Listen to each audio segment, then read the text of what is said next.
The Doom of Valyria.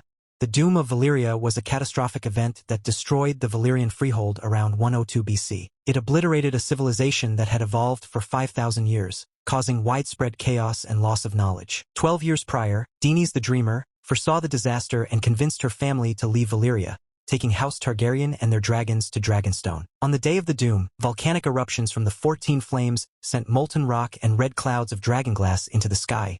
Earthquakes shattered cities, and lakes turned to acid. The Valyrian peninsula broke into numerous islands, creating the Smoking Sea. East of Valyria, the Isle of Cedars was destroyed by a tsunami. While the Doom is often attributed to natural calamities, some theories suggest it was caused by failed magic, curses, or divine wrath. Many survivors, including dragonlords from Lys and Tyrosh, were soon killed. The fate of those who ventured to Valyria remains unknown. Valyria's secrets, including its magic and the method for forging Valyrian steel, were lost. The Isle of Faces. The Isle of Faces is a mystical and sacred island in the God's Eye Lake in southeastern riverlands of Westeros. It is one of the last places in the south where ancient weirwoods remain. Many other weirwoods were cut down. The island holds deep historical significance. Here, the first men and the children of the forest signed the pact, ending their long wars. Every weirwood on the island was given a face to mark this event, symbolizing the gods' witness to the agreement. The pact also created the Order of the Green Men, who protect these sacred trees. The Isle of Faces is largely off-limits to outsiders. Anyone trying to visit is often driven away by mysterious storms or flocks of ravens. During the Dance of the Dragons, rumors said Adam Valerion visited the island and consulted with the Green Men. However, this remains unverified. The Smoking Sea. The Smoking Sea is a treacherous volcanic expanse that formed after the Doom of Valyria. The sea has boiling waters, constant plumes of smoke, and erupting volcanoes that give it a hellish appearance. The area is infamous for its deadly conditions and is rumored to be haunted by spirits. In 102 BC, the 14 flames erupted violently. This event sent molten rock skyward and turned lakes into acid. The surrounding land collapsed, allowing the summer sea to flood the region, creating the Smoking Sea. After the Doom, several attempts were made to reclaim Valyria, but ships sent into the sea vanished without a trace. Bright Roar, the legendary Valyrian steel greatsword of House Lannister, was lost in the Smoking Sea and never returned. In 292 AC, Jaerion Lannister embarked on a perilous quest to recover Bright Roar and other lost treasures, but also disappeared into the sea. Despite extensive searches, including a failed expedition by Lord Tywin Lannister, the Smoking Sea remains a realm of mystery and danger. E.T. E.T. is a vast and ancient realm in Essos, east of Karth and south of the Jade Sea. The Golden Empire of E.T. succeeded the legendary Great Empire of the Dawn. The empire is known for its lush farmlands, dense jungles, and stone roads built by the eunuch emperors. E.T. boasts grand cities like Ain, Jinchi, and Tiki, which are larger and more splendid than those in the west. A god-emperor rules E.T., but power is now fragmented among princes and warlords. The land is famous for its ancient records and literacy. Its rich history includes periods of civil war and conquest. The Jogos Nye raiders have caused significant destruction, leading to many ruined cities. Currently, E.T. is under the rule of the Azure Emperor Bugai, though his power is limited compared to past rulers. The region's complex history and diverse cultures make it a unique and mysterious part of Essos. The Others. The Others, also known as White Walkers, are mysterious beings from beyond the wall. They haven't been seen for 8,000 years, leading many to believe they are extinct. The Others are tall, gaunt, with pale skin and icy blue eyes. They wear reflective armor that camouflages them and wield thin crystal swords capable of shattering steel. The Others can resurrect the dead, creating whites to serve them. According to legend, the Others came from the lands of Always Winter, bringing a generation-long period of cold and darkness called the Long Night. They were defeated by an alliance of the Night's Watch and the Children of the Forest. The wall was built to protect the realms of men from the Others and other northern threats. The Others leave no footprints, move quickly and gracefully, and bring extreme cold. They are repelled by dragonglass and possibly Valyrian steel. Fire also dismays them. They are believed to have been involved in the fall of the Night's King, a former Lord Commander who made sacrifices to them. Recently, the Others have reappeared. They have been seen by members of the Night's Watch, including during an attack at the Fist of the First Men. Samwell Tarly famously killed one with a dragonglass dagger. The Free Folk, led by Mance Rayder, seek to flee south of the wall to escape the Others and their growing army of whites. The threat of the Others is central to the looming conflict in Westeros. Shadowlands of Ashai. The Shadowlands is a mysterious region in the far east of Essos. It is known for its dark and ominous reputation. The city of Ashai lies at its southwestern edge. The land is shrouded in myth, with tales of demons and dragons in its mountain caves. Ghost grass, a peculiar plant, grows throughout the Shadowlands, adding to its eerie atmosphere. Ancient stories suggest dragons originated here and were tamed by an unnamed people. The Shadowbinders, dark sorcerers from this land, are feared even by the locals. The ruins of Stygai, a city so cursed that even Shadowbinders avoid it, are deep within the Shadowlands. Recent events link the Shadowlands to the dragons of Daenerys Targaryen. Magister Illyrio Mopatis revealed that the dragon eggs he gifted her came from this mysterious region. The Long Night.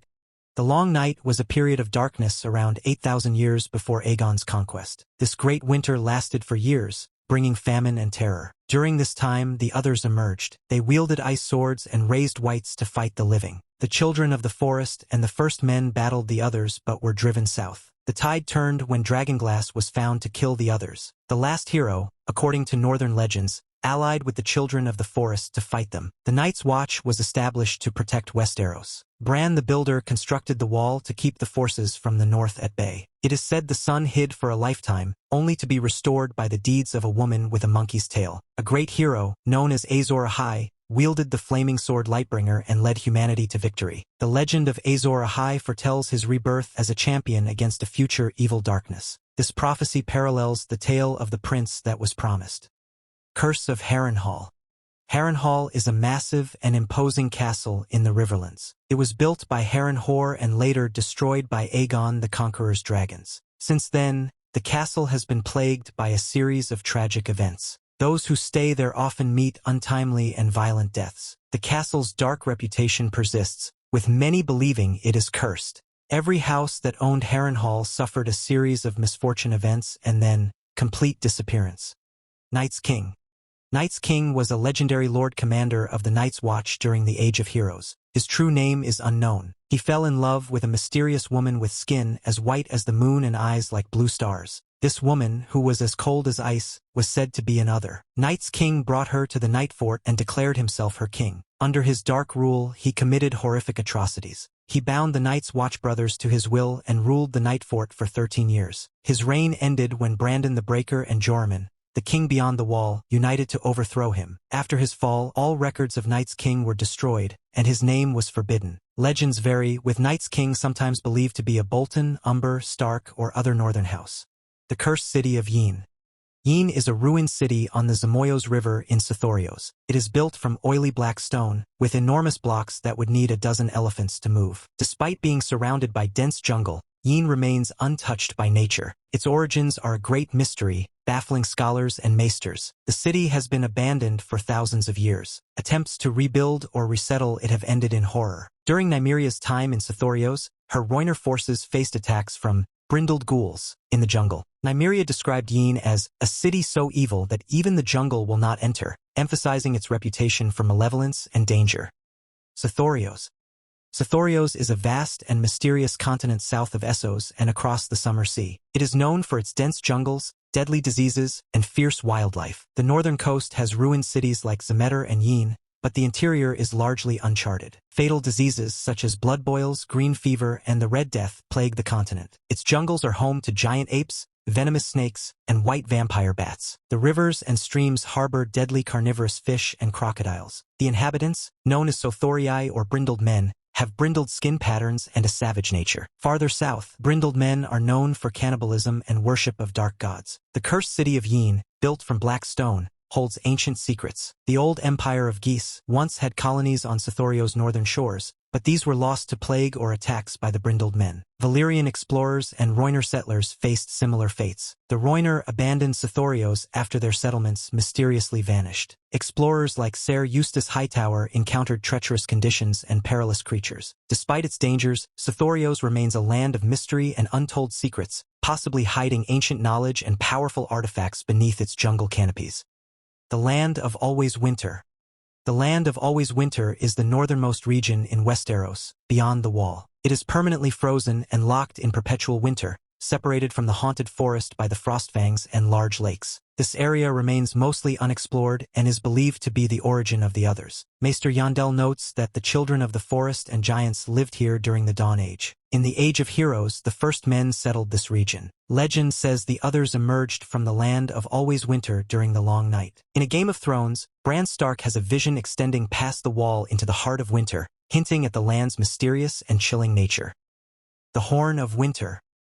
The Horn of Winter, also known as Joramun's Horn, is a legendary artifact with magical properties. Legend says Joramun, a king beyond the wall, used the horn to awaken giants from the earth. Free folk believe blowing the horn can bring down the wall, but some maesters doubt its existence. In A Storm of Swords, Mance Rayder and the free folk search for the horn along the Milkwater, opening graves of heroes and kings. Mance reveals a large, black war horn with gold bands and First Men runes, claiming it is 1,000 years old. He hopes to use it to pass through the wall but is interrupted by Stannis Baratheon's arrival, leading to the defeat of the free folk. In A Dance with Dragons, the horn is found in a glacier in the Frostfangs and is burned by Melisandre, who uses a glamoured rattleshirt in Mance's place, and its runes briefly shimmer before being thrown into the fire pit. Tormund later tells Jon Snow that the horn burned by Melisandre was not the true Horn of Winter but a large horn mistaken for Joramun's. Cold Hands. Cold Hands is a spectral figure dressed in the black and gray garb of the Night's Watch, with a black wool scarf hiding his pale face. He wears boiled leather and ringmail armor and rides a massive elk. His ungloved hands are black and ice-cold, and he commands a flock of ravens. Cold Hands speaks with a rattling voice and does not breathe. Though he appears dead, his eyes are black, unlike the light blue eyes of Whites. Cold Hands rescues Samwell Tarly, Gilly, and her son from Whites and brings them to the Black Gate of the Night Fort. He cannot pass through the wall due to its magic but sends Sam and Gilly to find Bran Stark. In A Dance with Dragons, Cold Hands guides Bran, Hodder, and Mira to the last Green Seer. He briefly leaves to deal with enemies and reveals he had previously killed traitors from the Night's Watch. Cold Hands cannot enter the cave of the Three-Eyed Crow but defends Bran and his companions from Whites as they approach. The Ice Dragons. Ice dragons are legendary creatures said to live in the Shivering Sea and the White Waste. They are reputed to be much larger than Valyrian dragons and composed of living ice, with pale blue crystal eyes and vast, translucent wings. Their breath is described as an intensely cold, freezing force. The ice dragon is also a constellation, with its blue eye pointing north, symbolizing its connection to icy regions. Old Nan told tales of these dragons to Lord Eddard Stark's children, highlighting their frigid breath. Maester Margate suggested that reports around Cannibal Bay might be distorted accounts of ice dragon sightings. Despite these accounts, the true existence and nature of ice dragons remain shrouded in mystery and legend. Thanks for watching. Let me know if you want me to make a detailed video about any of the topics from today's list. See you soon.